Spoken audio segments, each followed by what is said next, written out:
What do you mean bullshit? Anyway, we in the midst. Elaborate. And so we get this crazy phone call like at 1:30 in the morning, right? And it's Ant, like, come pick me up. I got thrown out the club, man. All right, we go get the man up, bring him back to the chocolate factory. He explained what happened. I let him go into detail what happened. He get into it with some broad in the club and set her straight pretty good to the point where they threw him out. And so, in Ant's pimpness, this guy has Kels challenge him. I believe it was Kels that challenged him. Said, man, if you's a real pimp, you'll make the bitch come back and pick you up. And so he's on the phone. He's on the phone with the bitch the whole time, right? Got on speakerphone. This is an old Nextel church, right?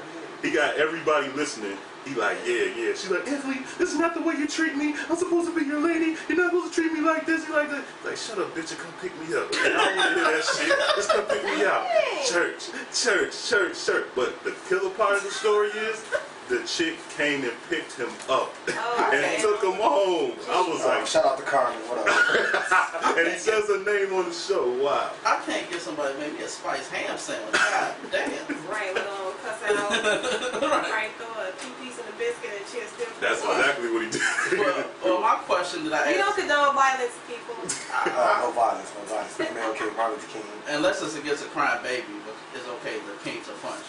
But anyway, my question that I ask everybody on the show, what city is the easiest to get ass from? Now, a lot of people say, oh, it's easy to get ass in this place. You gotta have a mouthpiece. But I know it's places out there where if you just show up, you have about $10 in your pocket and a gift card to like Best Buy, you can get some ass. So, what city? Put them on play. That's a hard question, man, because Is it more than one? I mean, It's a recession. when I step off the plane, you know what I'm saying, I've been offered pussy, you know what I'm saying, so it's kind of hard, you know, waiting on my luggage, I've been approached, so it's not in particular city that it's easy to get pussy in. What city you like, man? I got. What city who got the best bitches? Yeah.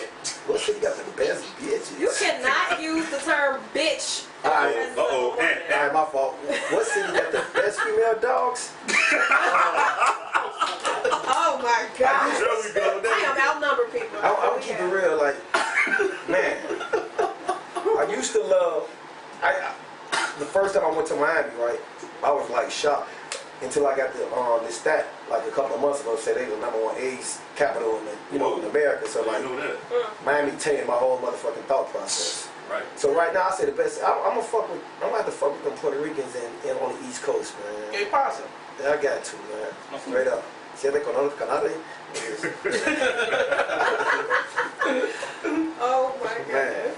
Wow. So I mean, I have some questions for you, Ann. What's that? Heard a little something, some rumors. Everyone, that was coming. Everyone wants to know who, Miss who was her name? Miss Lalos is, and what makes her different from the women in your past? Miss Leos?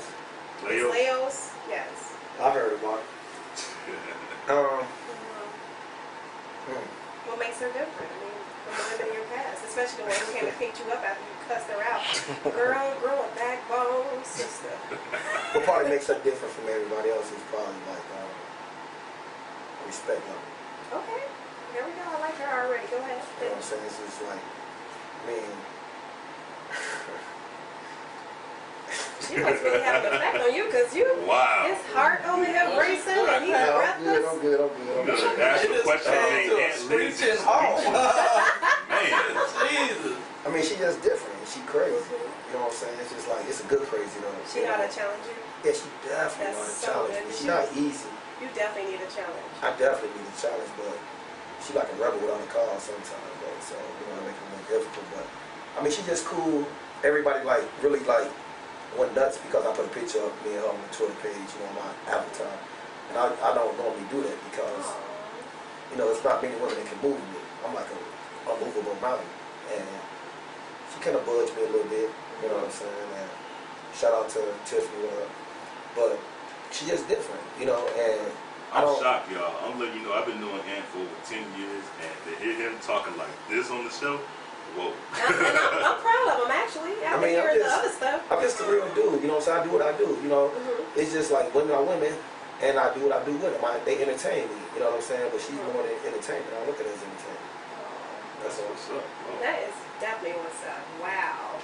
Shout out to you, girl. So what has happened to, what do you feel what has happened to the Chicago's nightlife? What's going on with that? Oh, wow. Y'all ready? I'm ready. Chicago's nightlife. I mean, what I feel has happened to it is just that when I first started, shout out to my man, my partner, my brother, Omar G. What up, boy? When we started, we didn't start off like, hey man, let's be a promoter, let's be popular. You know what I'm saying? It was dropped in our lap. Shout out to Daryl Petty. It was a club called Mercury. Mercury, Okay, that's some old school shit. good memories there. Yes, sir. I mean, man, Omar, we was like popular dudes. We was in the city. You know, we had ball players, everything, but we just doing us, kicking it, party boys. You know what I mean? And one day we just at the Mercury on a Saturday night, and Daryl was just like, I asked him, I'm like, it was empty in there. Keep it real. I was like, what if we can fill this spot up? You know? And he's like, what you talking about?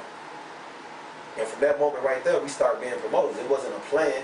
It was just something that happened. And in today's time, a lot of dudes want to become promoters. It's not even for the money. It's not even for the business aspect of it.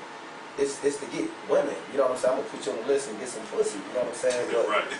Exactly. it's bigger than that. And what that does, it fucks up the game. It saturates the game. You got niggas coming home from jail like, fuck it, I'm a promoter now. You know? And they bring in the whole hood to downtown Chicago, and that's fucking shit up. Like back in the day, urban motherfuckers stayed in an urban area. You know what I'm saying? Right. But to now, I mean, downtown just not exclusive as it used to be. Yeah. And it's so many promoters, man. You just wake up one day like, I don't want to get a job. I'm a promoter. You know what I'm saying? And it's bigger than that. It's a lot of hard work involved with it. To be a promoter is three different aspects of it. Either you have to have a lot of women, you have to be very popular, or you have to have a very keen marketing mind. Luckily, I was blessed with all three.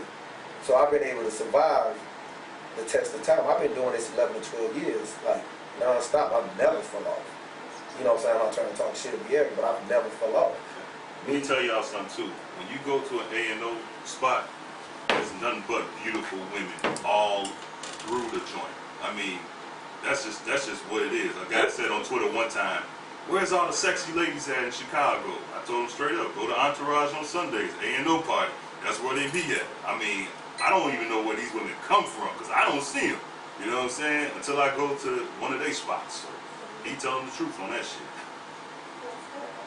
Hey, shout out to everybody on Twitter that's tweeting me, man. Man, you got Twitter plus, man. We gotta make the Jay Davis show a trending topic. You know what I'm saying? And shout out to y'all. Like when I came out, I didn't know what to expect, but y'all, this is a good show, man. Very good show. I mean, and I know I tried to promote years ago, and it's not for everybody. It's not.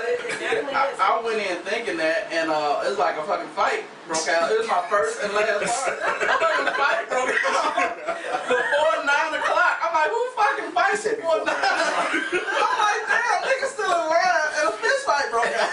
I'm like, hey, this ain't for me. It was like an old head and a young head. Old head got a sweater pulled, stretched the sweater out. It was hard. Oh, yeah, oh, man. Hey, Jay, you remind me of my man T. Taylor, man. Shout out to T. Taylor. This Will from Day 26, brother. But man, this dude remind me of you, T. Well, you know what, and I definitely agree with you.